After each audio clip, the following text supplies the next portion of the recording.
नमस्कार, मैं हूं अपेक्षा और आप देख रहे हैं मोर आइकॉन।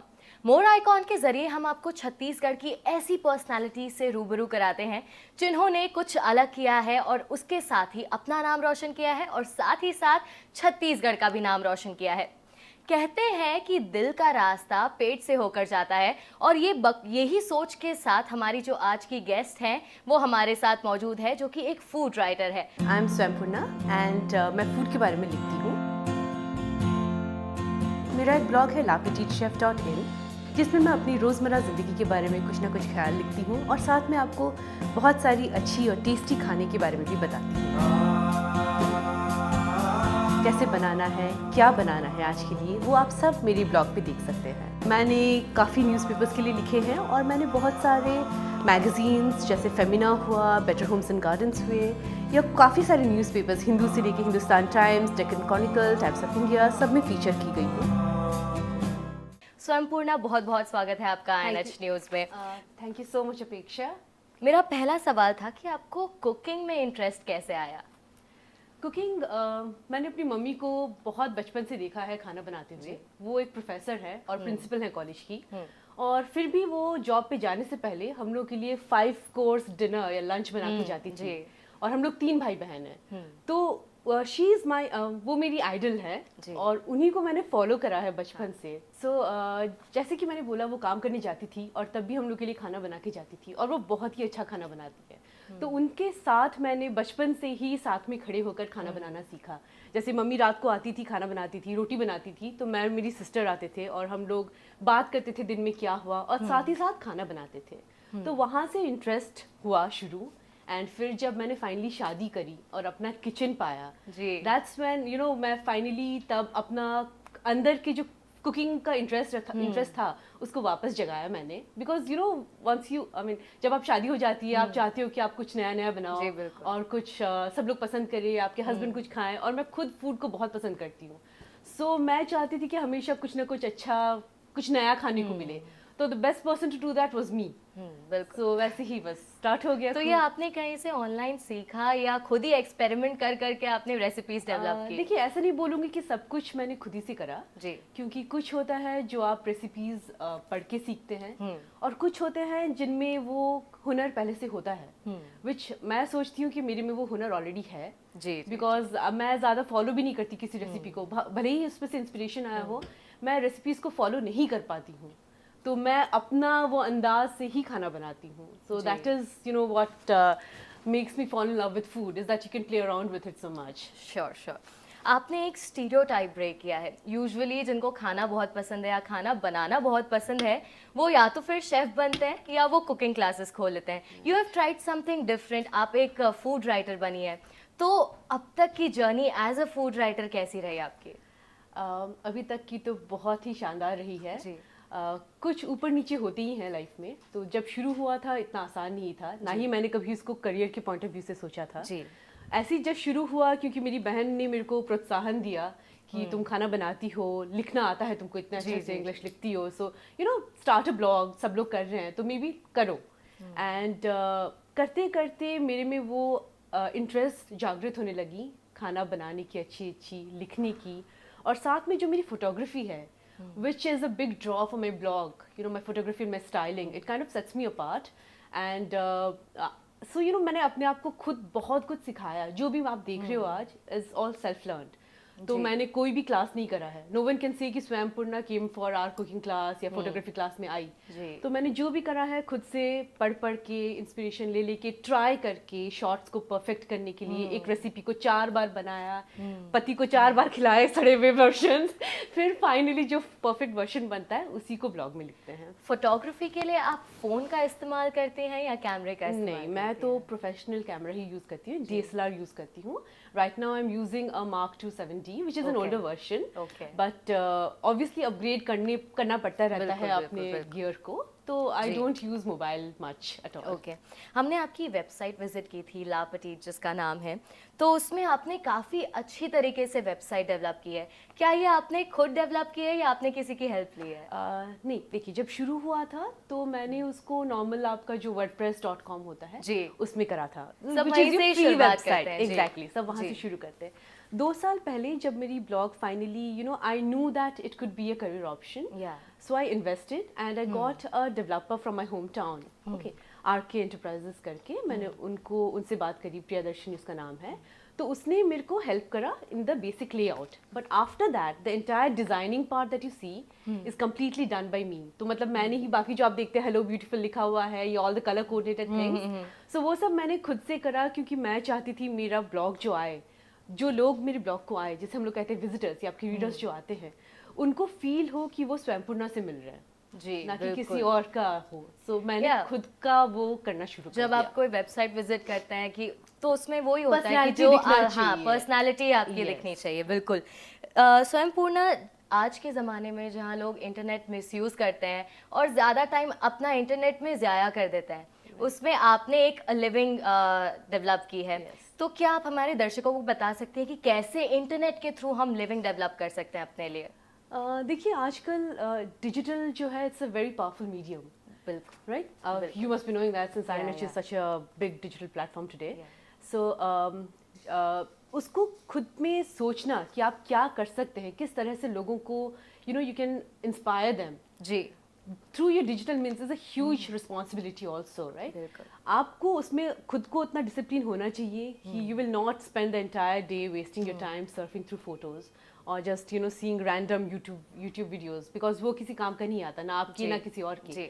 तो ये खुद में एक आ जाता है, अगर आपको काम होता है, अगर आपके काम से आपको चाव है, आपको लगन है, तो you start working towards that, और अल्टीमेटली वो ऑटोमेटिकली आने लगता है खुद में कि ये टाइम वेस्ट हो रहा है मेरा, मेरे को काम करना है, इस दिन में इतने इतने काम करने हैं, टाइम आधा घंटे का ब्रेक लूंगी फिर काम करने बैठूंगी। तो वो खुद से सोच के खुद को ही करना पड़ता है और कोई नहीं कर सकता। मेरा एक ये भी क्वेश्चन था कि इंटरनेट पे आजकल बहुत सारे लोग ऐसे भी वायरल हो जाते हैं, जैसे ढिंचैक पूजा की हम बात कर ले या ऐसे बहुत सारे लोग भी होते हैं, Priyanka Warrier, I still don't get it. So ऐसे बहुत वायरल होते हैं, तो क्या इनका वायरल होना इतना इम्पोर्टेंट है? क्योंकि बहुत सारे इतने टैलेंटेड लोग हैं हमारे इंडिया में और हमारे छत्तीसगढ़ में इतने टैलेंटेड लोग हैं जो कोशिश करते हैं आगे बढ़ने की, पर उन्हें वो प्लेटफॉर्म नहीं मिलता। तो इसमें आपका क्या टेक है? Very true. आई थिंक जो वायरल मीडियम हम लोग लेते हैं कि वायरल वीडियो बन गया, ओवरनाइट लोग सेलिब्रिटीज बन जाते हैं, it's a very dangerous thing. And if I was to say one thing to the youngsters today, then I would say that मतलब उसके लिए आप मत किसी काम को इसलिए मत करिए कि आपको वायरल बनना है जी। वो एकदम उल्टा हुआ। ये हुआ कि आप ए नहीं सीखे, डायरेक्टली जेड की जगह, वर्ड्स की जगह एसेज लिखना चाहते हो। जी। वायरल तब होते हैं जब आपके काम में दम हो, automatically. It never happens overnight, for wherever, not just me, so many bloggers are there, so many like I'm a very small person compared to so many good bloggers, right? So it takes tremendous amount of, मतलब बहुत ही ज़्यादा काम करना पड़ता है लोगों को to reach where they are today. And viral होना, overnight आपने आंख मार दिया and suddenly पूरी इंडिया पागल हो गई, दीवानी हो गई, WhatsApp आए जा रहे हैं, ये सब कोई मायने नहीं रखता। 4 दिन की चांदनी है, फिर वापस सब आपको भूल जाते हैं। So इससे अच्छा है अपना काम करो, पूरे डेडिकेशन के साथ करिए, ताकि जब लोगों की नज़र में आप आए, उससे सिर्फ लोग आपसे इंस्पायर हों और आप आगे ही चढ़ते जाएं। कंटेंट की वैल्यू कितनी होती है? अगर हम सोशल मीडिया पे जाएं, हम अगर ब्लॉग स्टार्ट कर रहे हैं या हम कुछ लिख रहे हैं, कंटेंट की वैल्यू कितनी होती है? It's a very the most common saying is content is the king. Everyone knows that, right?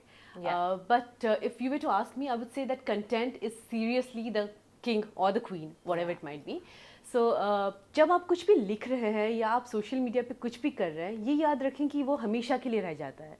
ये नहीं कि 2 दिन के लिए हुआ और फिर लोग भूल गए। इट्स नॉट न्यूज़पेपर नहीं है कि आपने पढ़ा और कल डस्टबिन में पड़ गया, ऐसे तो नहीं होता है। तो आप कोई भी चाहे तो आपको पिछला 5 साल का भी हिस्ट्री निकाल सकता है। तो आप जब लिख रहे हो, ऐसा कुछ लिखिए कि आपको बाद में शर्मिंदगी खुद से नहीं हो। बिल्कुल।